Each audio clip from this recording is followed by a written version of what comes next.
God morning and good morning. Welcome to another episode of Talking Cancer, My Journey, My Way. I am your host, Luis Lopez. As I start every morning, I just like to say thank God for the wake up. Thank God for the wake up. Thank God for the wake up.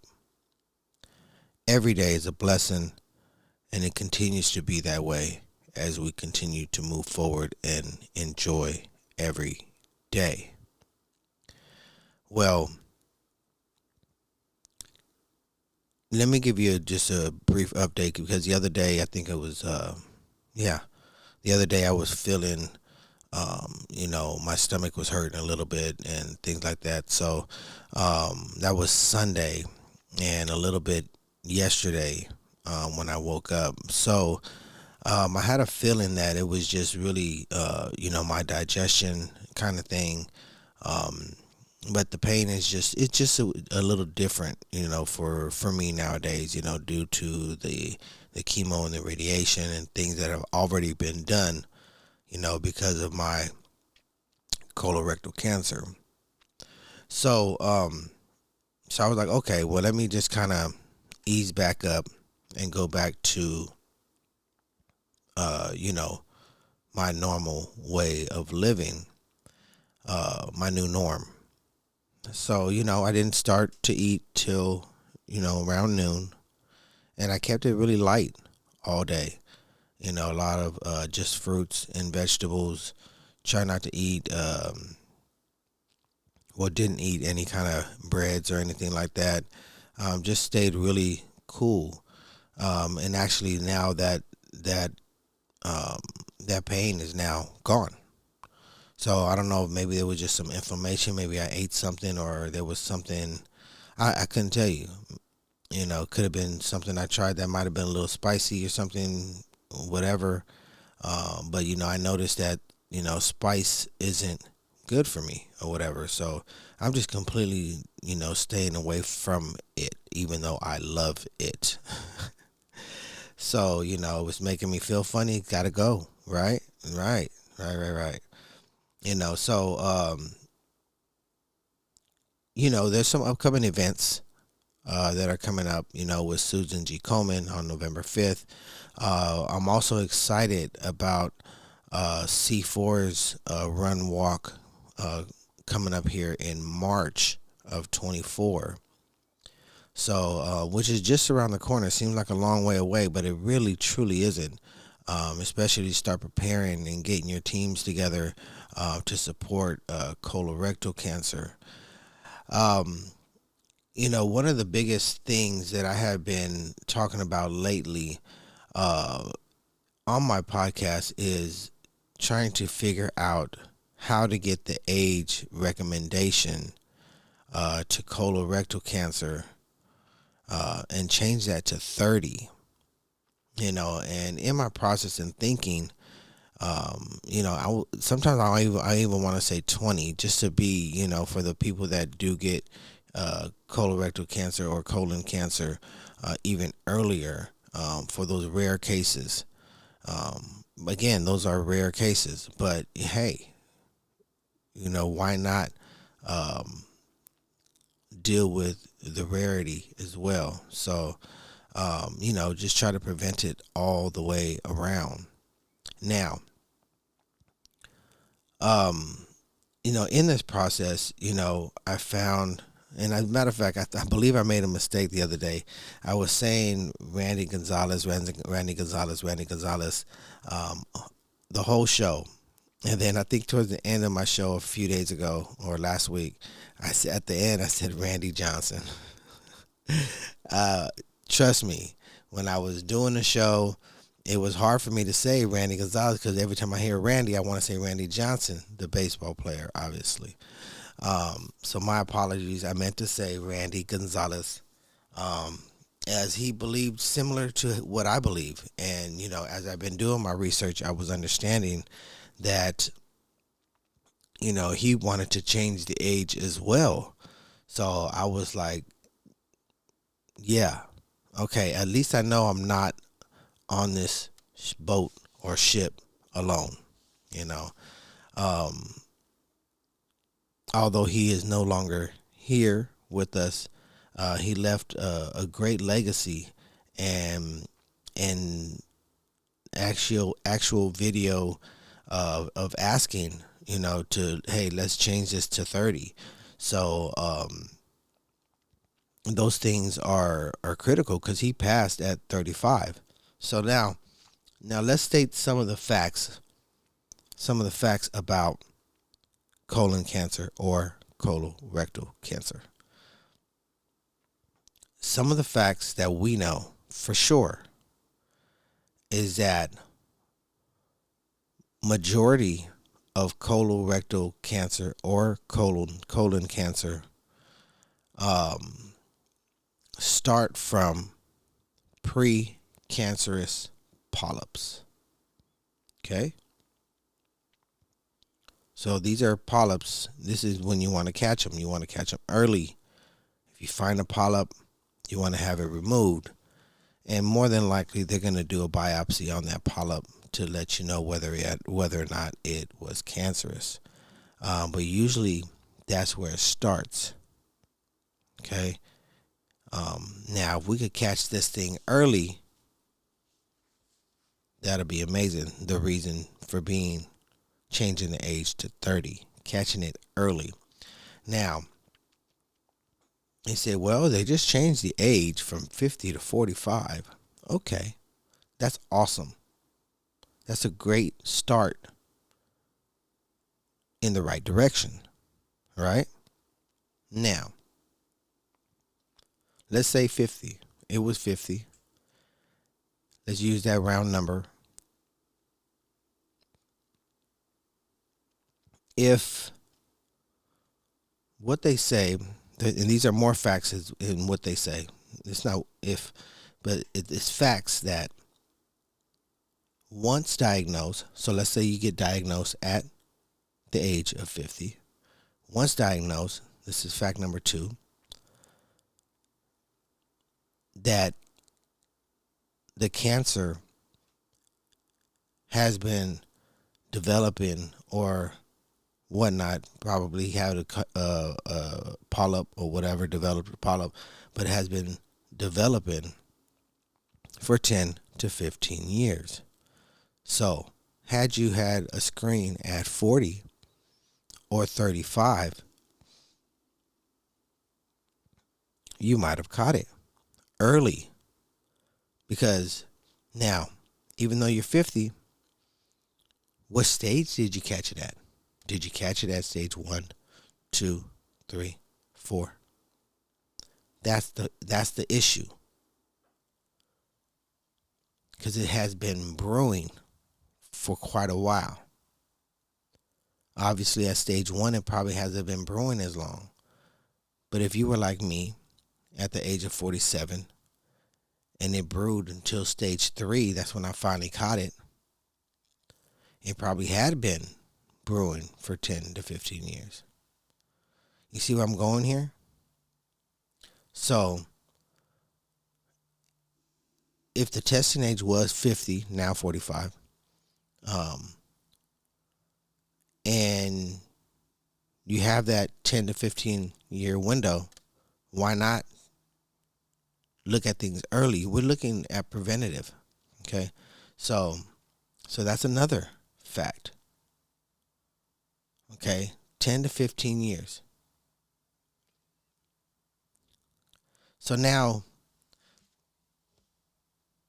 what we are trying to do is be preventative from the disease. So now, I been working on it and doing some research, and it looks like I'm gonna have to probably get my, put my feet on the ground and be like some of these people you see at the stores with petitions and stuff, because what I've come to find out is I'm trying to find out how can I implement a policy change or recommend a policy change. I was assuming, that I had to go through the CDC. So, which is the Center for Disease and Control, or something like that. Um, so now, what I'm coming to find out after, some investigation is that I do not go through the CDC. I need to go through the U.S. Preventative Service Task Force. Task Force. Okay, and here it says here. Let me go ahead and read it. This is straight from the U.S.P.S.T.F. It says welcomes you to provide comments and nominations related to the work of the task force. To submit public comments, task force recommendations are developed with input from the public. You are invited to provide comments on the following: draft research plans, draft evidence reviews, and draft recommendation statements. The task force reviews all comments and considers them while making any necessary revisions. And then it says you can nominate a new U.S.P.S.T.F. member, which I'm not worried about the member. I'm worried about the policies or recommendations. So it also has another section here. It says nominate a recommendation topic.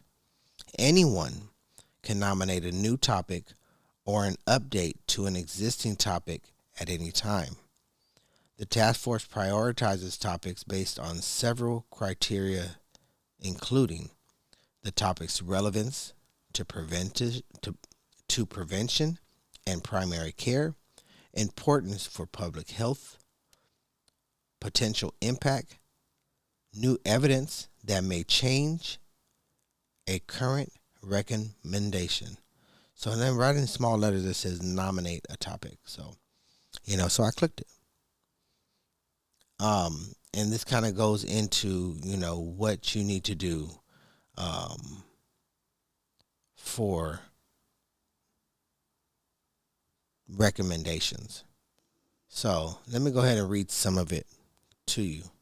And this is straight from the U.S. Preventative Service Task Force.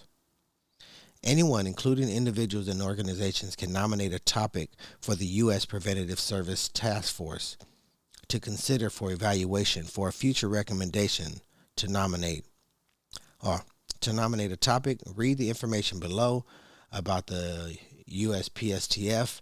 and how it chooses topics for recommendations. Complete one of the topic nomination forms below. So they have a nomination form. Okay.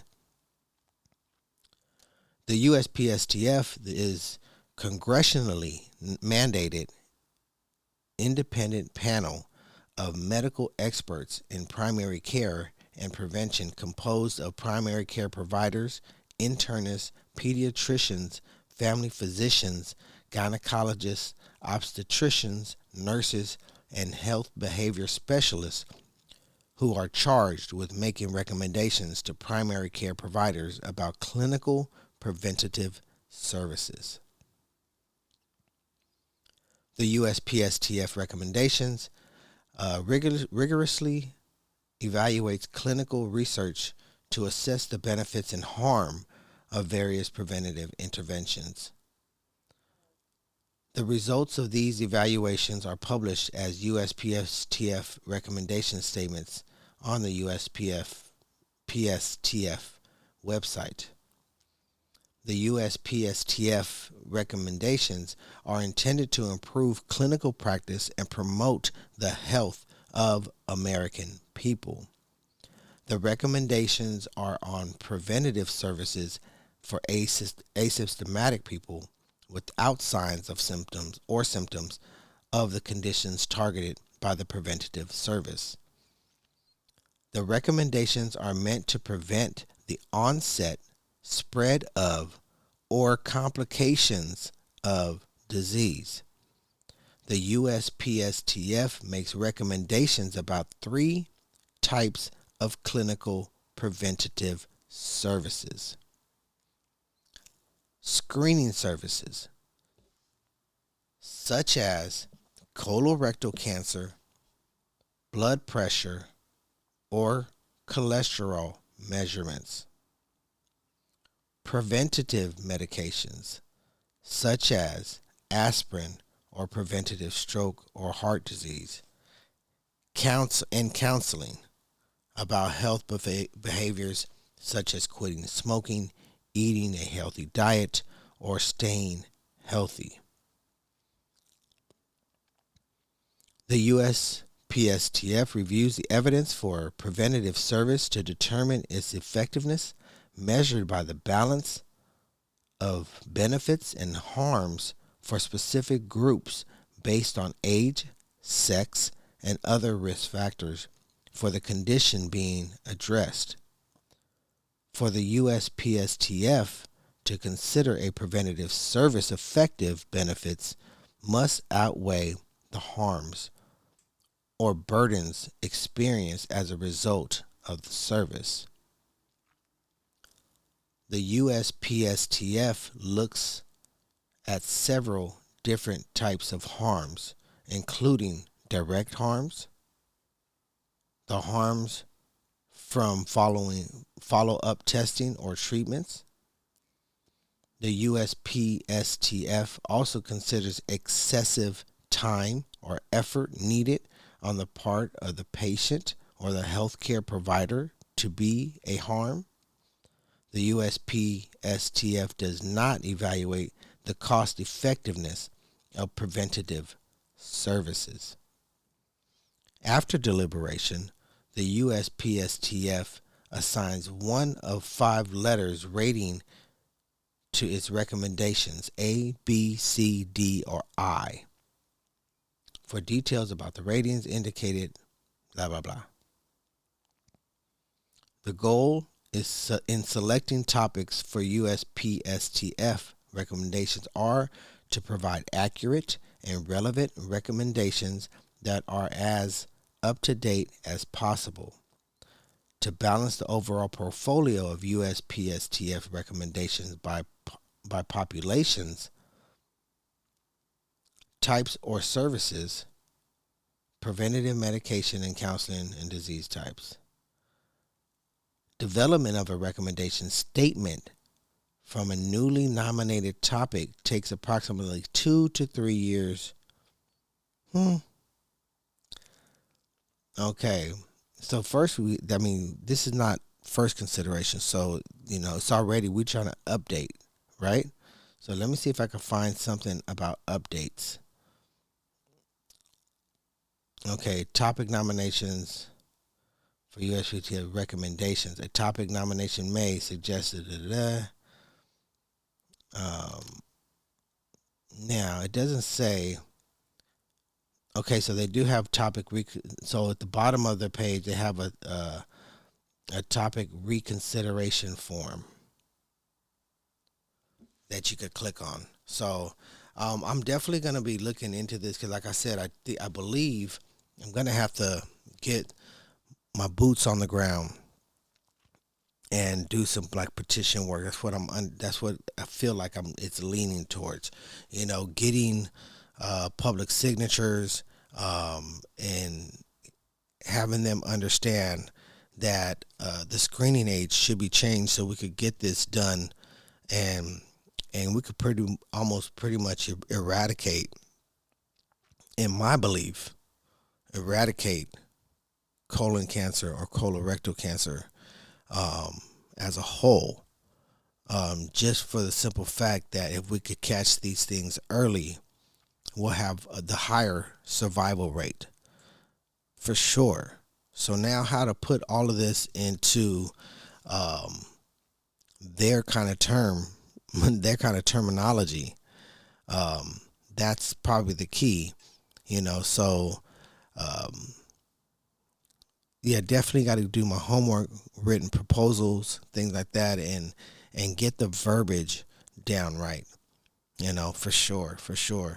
So definitely a topic that I'm gonna go ahead and continue on, and just continue to try to push forward with this recommendation that they call through the U.S.P.S.T.F. That's a lot. Anyways, I do have some exciting news though. Monday, which is 10/16. I actually will be having a special guest that day. Grammy nominated Chris Big Dog Davis, smooth jazz pianist, producer, will be talking about his battle with Hodgkin's lymphoma. Um, he has had Hodgkin's lymphoma twice now, so that should be interesting. He is currently in remission, but we will be talking about some of his what he's going through, what he's been through, and how he deals. So that should be interesting. Uh, so tune in Monday, 10/16 at 8 a.m., where we'll have Chris Big Dog Davis on the show, and finding out more about Hodgkin's lymphoma. So anyway, that's my time for today. Thank you. I appreciate you. Peace, love, one.